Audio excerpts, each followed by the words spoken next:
আসসালামু আলাইকুম প্রিয় দর্শক, আশা করছি সবাই অনেক বেশি ভালো আছেন। আজকে নতুন আরেকটি রেসিপি নিয়ে আপনাদের মাঝে চলে এসেছি। আজকের রেসিপি হলো বিফ কোপ্তা কারি। বিফ কোপ্তা কারি খেতে ভীষণ সুস্বাদু হয়। চলুন দেখিয়ে দিচ্ছি বিফ কোপ্তা কারি রান্নার প্রস্তুত প্রণালী। বিফ কোপ্তা কারি রান্না করার জন্য প্রথমেই কোপ্তাগুলো তৈরি করে নিতে হবে।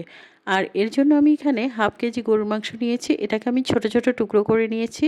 মাংসটা ভালো মতো ধুয়ে পরিষ্কার করে নিয়েছি। তারপর একটা গ্রাইন্ডার জারে সবগুলো মাংসের টুকরো নিয়ে সাথে দিয়ে দিব কিছু মশলা।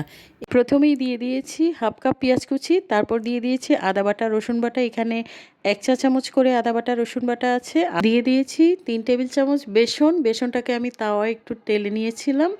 আর সাথে দিয়ে দিচ্ছি কিছু গুঁড়ো মশলা। এখানে আছে হলুদ, মরিচ, ধনিয়া, জিরা প্রতিটি 1 চা চামচ করে।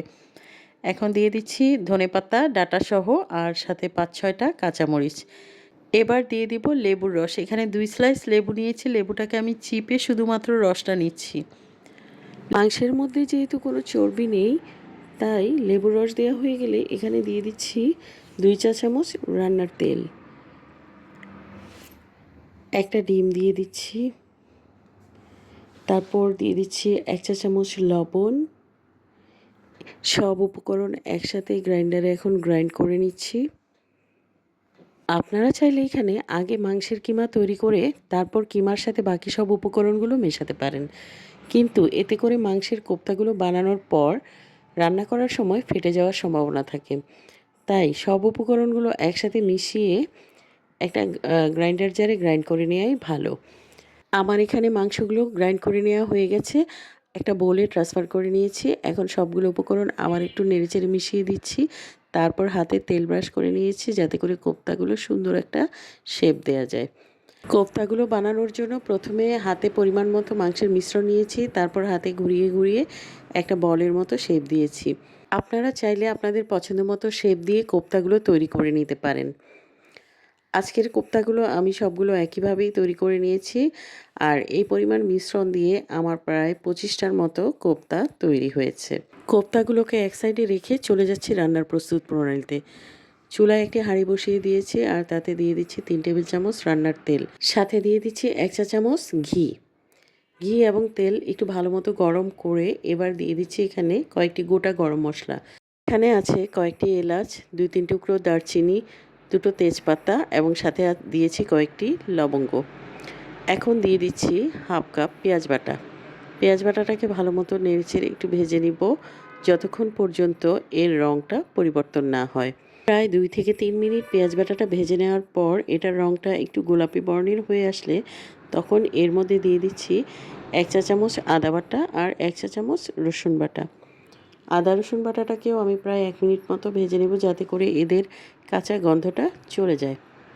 ভেজে নেওয়া হয়ে গেলে এখন দিয়ে দিচ্ছি কিছু গুঁড়ো মশলা। এখানে নিয়েছি মরিচ গুঁড়া, হলুদ গুঁড়ো, ধনিয়া এবং জিরা গুঁড়া। প্রতিটি মশলা আমি এখানে 1 টেবিল চামচ করে দিয়েছি। দিয়ে দিচ্ছি 1 চা চামচ লবণ। এখন সব মশলাগুলো একটু ভালো মতো নেড়েচেড়ে ভেজে নিচ্ছি প্রায় 2 থেকে 3 মিনিট পর্যন্ত। ভাজতে ভাজতে মশলাগুলোর রং যখন একটু পরিবর্তন হয়ে আসবে তখন এর মধ্যে দিয়ে দিয়েছি হাফ কাপ টমেটো পিউরি। আমি এখানে একটা বড় সাইজের টমেটো ব্লেন্ডারে একটু ব্লেন্ড করে পিউরি তৈরি করে নিয়েছি। দিয়ে দিয়েছি 2 চা চামচ টক দই। টক দই, টমেটো পেস্ট এখন মশলার সাথে ভালো মতো নেড়েচেড়ে মিশিয়ে আবার একটু ভেজে নিচ্ছি। টমেটো পিউরির পরিবর্তে এখানে আপনারা টমেটো ছোট ছোট স্লাইস বা টুকরো করেও কেটে দিতে পারেন। মশলা কষানোর জন্য আমি এখানে কোনো প্রকার পানি ব্যবহার করব না। আমি প্রায় 2 থেকে 3 মিনিট মশলাটাকে নেড়েচেড়ে ভেজে নিয়েছি। তারপর ঢাকনা দিয়ে ঢেকে 8 থেকে 10 মিনিটের জন্য মশলাটা কষিয়ে নেব। মাঝে মাঝে ঢাকনা উঠিয়ে মশলাটাকে একটু নেড়েচেড়ে দিব যাতে করে হাঁড়ির নিচে তলানিতে লেগে না যায়। এই রান্নায় যেহেতু সব বাটা মশলা ব্যবহার করা হয়েছে তাই হাঁড়ির নিচে তলানিতে লেগে যাওয়ার সম্ভাবনা রয়েছে। প্রায় 8 থেকে 10 মিনিট মশলাটা কষিয়ে নেওয়ার পর মশলা থেকে তেল বের হয়ে এসেছে। এখন এটার মধ্যে দিয়ে দিচ্ছি 1 লিটার ফুটন্ত গরম পানি। পানিটা দেয়া হয়ে গেলে অপেক্ষা করব ঢাকনা দিয়ে পানিটা ফুটে ওঠা পর্যন্ত। যখন গ্রেভিটা এরকম ফুটে উঠবে তারপর এর মধ্যে বানিয়ে রাখা সব কোপ্তাগুলো আমি একটা একটা করে ছেড়ে দিব। আচ্ছা, এই পর্যায়ে আপনারা এই কোপ্তাগুলোকে চাইলে ফ্রিজে সংরক্ষণ করতে পারেন। একটি এয়ারটাইট বক্সে ভরে অথবা কোনো জিপলক ব্যাগে ভরে আপনারা এটাকে প্রায় 1 থেকে 2 মাস সংরক্ষণ করতে পারেন। পরে যখন রান্না করবেন ফ্রিজ থেকে নামিয়ে এরকম মশলা কষিয়ে রান্না করে নিলেই হয়ে যাবে। কোপ্তা রান্না করার সময় এগুলো যখন মশলাতে ছেড়ে দিয়েছি প্রথম 5 মিনিট নাড়াচাড়া করা যাবে না, এগুলো ভেঙে যেতে পারে। 5 মিনিট পর আমি এগুলোকে সুন্দরভাবে নেড়েচেড়ে দিচ্ছি। দেখেন একটা কোপ্তাও কিন্তু ভাঙেনি। এখন একটি ঢাকনা দিয়ে ঢেকে কোপ্তাগুলোকে আমি 35 থেকে 40 মিনিটের জন্য মিডিয়াম হিটে রান্না করে নিব। রান্না করার সময় অবশ্যই 35 থেকে 40 মিনিটের মাঝামাঝি সময়ে বেশ কয়েকবার নেড়েচেড়ে দিতে হবে। প্রায় 40 মিনিট পর আমি ঢাকনা খুলে দেখেছি আমার মাংসের কোপ্তাগুলো ভালোভাবে রান্না হয়ে গেছে আর এটার গ্রেভিটাও অনেকটা ঘন হয়ে এসছে। এখন এর মধ্যে কিছু উপকরণ অ্যাড করে দিচ্ছি। দিয়ে দিচ্ছি 1 চা চামচ চিনি, 6-7টি কাঁচামরিচ। এখানে আমি আস্ত কাঁচামরিচ দিয়েছি, এগুলো থেকে ঝাল বের হবে না, জাস্ট ফ্লেভারের জন্য। সাথে দিয়ে দিচ্ছি পেঁয়াজ বেরেস্তা। পেঁয়াজ বেরেস্তা দিলে এর মধ্যে থেকে সুন্দর একটা স্মেল বের হয়। হাতের কাছে থাকলে দিবেন, না থাকলে স্কিপ করতে পারেন। 1 চা চামচ ঘি দিয়ে দিয়েছি।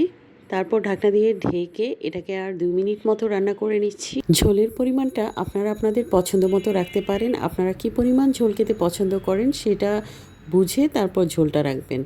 রান্না হয়ে গেছে, রান্নার আগে অবশ্যই লবণটা একবার চেক করে নেবেন। আমি চুলা থেকে নামিয়ে নিচ্ছি। তৈরি হয়ে গেল দারুণ মজার বিফ কোপ্তা কারি। কোপ্তাগুলো খুব সুন্দরভাবে রান্না হয়েছে, দেখেই বুঝতে পারছেন রান্না করার সময় একটা কোপ্তাও কিন্তু ভেঙে যায়নি। এভাবে কোপ্তা কারি রান্না করে আপনারা চাইলে পোলাও, বিরিয়ানি এবং সাদা ভাতের সাথে পরিবেশন করতে পারেন। এই কোপ্তাগুলো দেখতে যেমন লোভনীয় হয়েছে আর খেতেও ভীষণ সুস্বাদু হয়েছে। এর উপরটা অনেক সফট আর ভেতরটা অনেক জুসি। প্রিয় দর্শক, দেখলেন তো কিভাবে খুব সহজেই রান্না করা যায় এই বিফ কোপ্তা কারি। আপনি বাড়িতে যাকে রান্না করে খাওয়াবেন তারাই আপনার প্রশংসা করবে। এই কোপ্তার ভেতরটা কতটা নরম তুলতুলে হয়েছে সেটা তো আপনারা দেখেই বুঝতে পারছেন। বাড়িতে অবশ্যই একবার হলেও রান্না করে খেয়ে দেখবেন, সবাই খুব প্রশংসা করবে। প্রিয় দর্শক, আশা করি আমার আজকের এই বিফ কোপ্তা কারি রেসিপি আপনাদের ভালো লেগেছে। আর যদি ভালো লেগে থাকে তাহলে অবশ্যই আপনাদের ফ্রেন্ডস অ্যান্ড ফ্যামিলির সাথে শেয়ার করার অনুরোধ রইল। নতুন রেসিপিগুলো দেখার জন্য পেজ ফলো করবেন, আমার ইউটিউব চ্যানেলটি সাবস্ক্রাইব করবেন। সবাইকে অনেক ধন্যবাদ। সবাই ভালো থাকবেন, সুস্থ থাকবেন। আল্লাহ হাফেজ।